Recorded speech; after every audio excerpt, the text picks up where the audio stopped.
amendment, the Senate vote on the motion to invoke cloture on the Collins substitute amendment number 3937. And if cloture is invoked, all post-cloture time be expired. The pending amendments other than the Collins substitute be withdrawn, and the Senate vote on adoption of the Collins substitute amendment. If adopted, the Senate vote on the motion to invoke cloture on H.R. 5371 is amended. Finally, if cloture is invoked, all post-cloture time be expired. The bill is amended to be read the third time. The Senate vote on passage of H.R. 5371 is amended. And if passed, the motion to reconsider be considered made and laid upon the table with no intervening action or debate, and the mandatory quorum calls be waived. Is there an objection? Without an objection, so ordered. As someone who has served on a council, as education council, but any case, Sure, recognize the senator from Washington. I can't tell you how daunting this is. Like so many people in this country, I am so outraged necessary. by the fact that Republicans have refused to lift a finger to save so many families from the skyrocketing healthcare premiums all year long.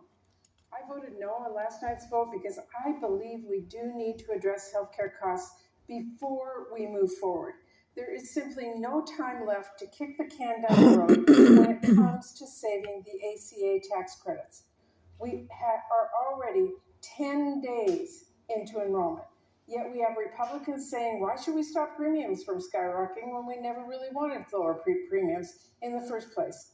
We have Republicans talking about going back to the good old days of high-risk pools, which meant people with cancer could not get health insurance. We have Speaker Johnson bragging that Republicans strengthened health care by making the biggest cut to Medicaid in history.